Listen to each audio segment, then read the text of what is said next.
Hello friends, welcome to a new episode of Drishti IAS Editorial Analysis. In this editorial analysis, we do three things. We link the editorial to the UPSC Civil Services exam syllabus. We understand the key points of the editorial and we look at some of the key concepts that have been mentioned in the editorial and which are important from exam point of view. So let us begin today's editorial analysis. Today's editorial has been taken from the Hindu. The editorial talks about the necessity of Corona bond. A Eurozone consensus on a new financial debt instrument is crucial for the bloc, is what the editorial is saying. And it talks about how EU countries are under pressure to issue a new kind of debt to tackle the economic impact of the coronavirus. So we find that it has a direct linkage with GS paper 2, where we have international relations, and under this we have bilateral, regional and global groupings. And after the exit of UK, it is a grouping of 27 countries. And EU also has some other important international institutions like ECB, which become part of important international institutions as well. So after establishing the linkage of the editorial with the UPSC syllabus, now let us look at the key points. Editorial is saying that a Eurozone consensus on a new financial debt instrument is crucial for the bloc. The bloc here is European Union, and it is a bloc of 27 countries after UK has exited on 31st January 2020. We find that the Eurozone is now looking for a new financial debt instrument, and deliberations have been going on, and there was a meeting on 9th of April with the finance ministers of the zone, of the Eurozone. When we talk of European Union, we should know that it is a grouping of 27 countries. But when we talk of Eurozone, these are the countries which have accepted Euro as their currency. And there are 19 countries in the Eurozone. So this is an important fact from prelims point of view. So the finance ministers of the Eurozone, they have agreed on 9th of April Euro 540 billion emergency rescue package for combating this coronavirus pandemic. But it seems to be a difficult road for the grouping because not all countries are on the same page as far as the response to the pandemic is concerned. Now, three things were decided in the meeting. One, it was decided to open an emergency credit line. Emergency credit line means a line of credit. A preset amount can be borrowed at a fixed interest rate and it can be repaid in easy installments. Then, secondly, it was decided to raise the lending capacity of the European Investment Bank so that it can lend more to the countries which are in need of urgent funds to fight the COVID-19 pandemic. And thirdly, it also said that it will support the European Commission's Euro 100 billion unemployment insurance scheme. So this unemployment insurance scheme, because as we are saying that due to lockdowns imposed in various countries and especially in the Eurozone, so there has been a rising unemployment, and this scheme is being run by the European Commission. Also, the European Central Bank in March 2020 has decided to expand its asset purchase program by Euro 750 billion over the next 9 months, and this is also being done to provide liquidity into the Eurozone. To provide more and more liquidity, the European Central Bank is also pumping money by buying assets. And we should also know here that the European Central Bank's president right now is Christine Lagarde.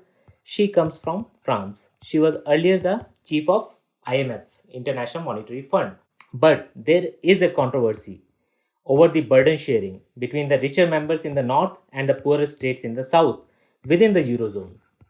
So, as we know that even in India, we can take an example that when we see that the Finance Commission grants are to be given, we have the well-performing southern states which have controlled their population and which are doing well in other social indicators as well, as compared to the northern states which are lagging behind and they have not managed to control their population and they are finding it difficult. The southern states at times find themselves in a difficult position that less grant is given to them for performing well.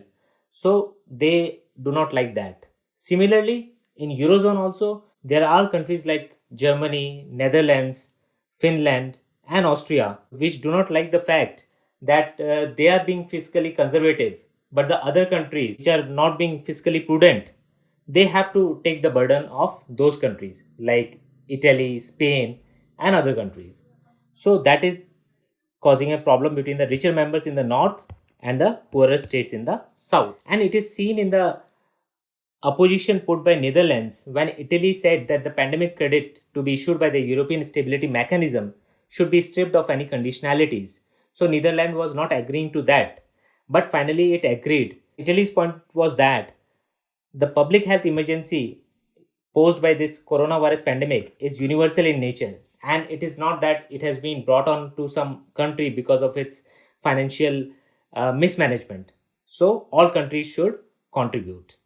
We should also know about the European Stability Mechanism. It's a mechanism which was established by the Eurozone countries at the height of the sovereign debt crisis to provide emergency loans to nations which were on the verge of a financial collapse. Basically, this sovereign debt crisis happened between 2008 to 2012. So, this is also important and we should be knowing this. The package that has been now decided by the Eurozone countries will allow the governments to borrow from the bailout fund and to spend up to 2% of the GDP on direct and indirect costs of the pandemic without any strings attached. So there will be no conditions attached as such.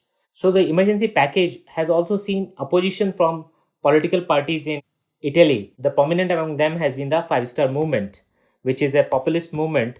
And this Five Star Movement is also part of the ruling coalition. And it is also opposing the financial package because of apprehensions about the intrusive EU inspections. So whenever EU is granting money or funds to any country, it imposes very strict conditionalities, and also it has inspections which are very intrusive in nature, which kind of impact the sovereignty of the countries. So that is why the political parties in Italy are not happy with this. There is concern and frustration also among the Italy's pro-European people because they find that there has been a kind of reluctance shown by the EU to extend meaningful support in the fight against coronavirus pandemic. The EU has taken a lot of time. It's still till now it has not been able to decide whether it is going to come up with a corona bond or not. So it has kind of failed on multiple fronts. Every nation within the Eurozone or the European Union is dealing with the pandemic on its own. That doesn't bode well for the future of the European Union. And this has been the case with almost all the multilateral organizations, be it the UN Security Council could not meet because of the tussle between US and China. And only when the presidentship of the UN Security Council went from China to Dominican Republic, a meeting could be arranged.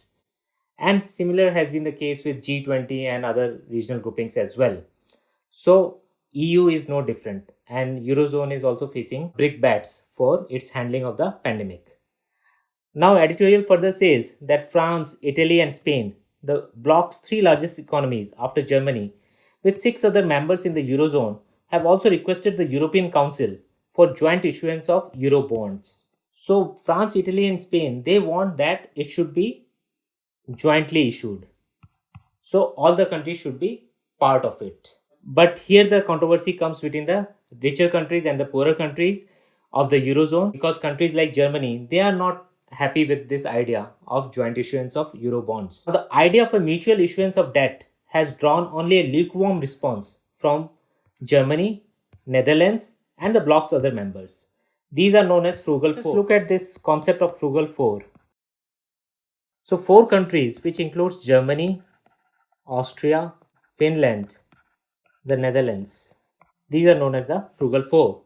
So there are the pro-bond countries which want that the Eurozone should come out with a corona bond. And there are the Frugal Four. So these 9 countries which are in favor of the bond, they are calling for the mutualization of European national debts. While others, which are the richer countries in the north of Europe, they usually oppose such measures. And why they oppose? Because for a long time they have been very fiscally prudent, and especially a country like Germany, it has applied a Schwarz null or black zero debt break policy. It says that it would never under any circumstance allow government borrowing. But in response to the coronavirus crisis in February, Germany has announced that it would stop applying this rule, which was a major change in policy, but it does not mean it will be more inclined to accept corona bonds now. So this is the major challenge between the pro-bond countries and the Frugal Four. Finally, the editorial says that with Eurozone's 3 largest economies after Germany, which are France, Italy, and Spain, they are throwing their weight behind the new financial instrument, and it may not be long before the bloc's fiscal hawks rethink their stance. So, countries like Germany, which are very fiscally prudent, they might have to rethink their stance, because then only the European Union and the Eurozone can survive. So the editorial is hopeful that there will be a rethink in the stance of the richer northern countries of the Eurozone. Finally, the editorial says that the economic and the political consequences of failure on this count would hamper the post-pandemic recovery, as well as it will impact the European solidarity. So the Eurozone and the European Union, they are built on the concept of European solidarity. And if the countries fail to rise to the occasion in fighting this coronavirus pandemic, then it will be a disservice to the bloc, and this should be avoided at all cost. So these are the important points of today's editorial. Now let us look at the key concepts. The concepts to learn, let us look at the European Union and Eurozone. Let's have a look at the map of the European Union. So here we realize that there are 27 countries now in European Union after the exit of UK on 31st January 2020. And one important fact, important from prelims point of view, is that European Union has been given Nobel Peace Prize in 2012. The Frugal Four, let us look at their location: Germany, Netherlands, Finland, Austria. So you can remember their name by an acronym FANG. F stands for Finland, A stands for Austria, N stands for Netherlands, and G for Germany. So these countries make the Frugal Four. So these countries are towards the north, and the countries which have been demanding for corona bond issuance are Spain, France, Italy, primarily, and supported by other countries of the Eurozone. The countries in European Union are 27, and in Eurozone there are 19 countries.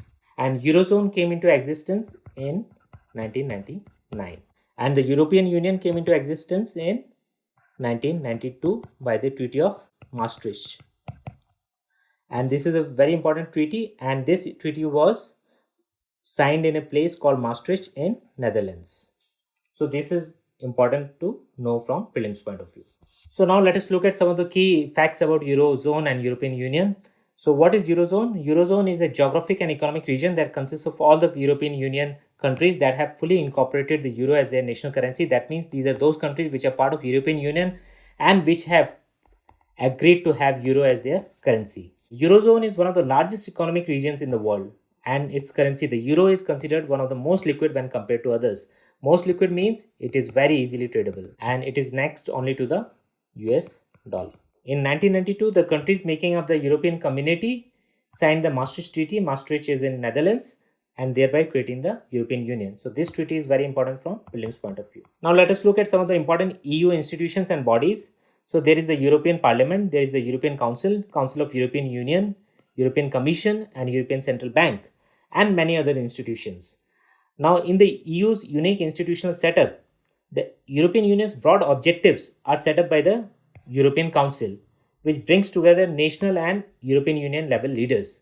So European Council sets up the broad priorities, and the directly elected members of European parliaments, they represent European citizens in the European Parliament. So we have a European Parliament where the members are directly elected from each country. The interests of European Union as a whole are promoted by the European Commission, whose members are appointed by national governments. So in European Commissions, the members are appointed by national government. In European Parliament, they are directly elected by the electorate in different countries.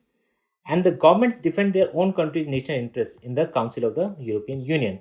Now there are two councils, one is the European Council and the other is the Council of the European Union. So we should understand this. So today's editorial basically dealt with the need for corona bonds and how the EU or the Eurozone is struggling with this coronavirus pandemic. And the corona bonds are nothing but a new financial instruments that could combine securities from different European Union countries. But there is a lot of political hurdle between the rich north versus the poor south within the Eurozone. So this was important to understand. But the most important organization or the grouping from UPSC point of view is the European Union. And basically right now almost all the multilateral institutions, multilateral groupings, be it G7, be it G20, be it UN, all are facing some challenges, and EU is no different. All these multilateral institutions and groupings have been found wanting in dealing with the pandemic. So that is the basic import of the editorial, from where you can get a question in mains. So this was all in today's editorial analysis. See you next time with another editorial. Thank you.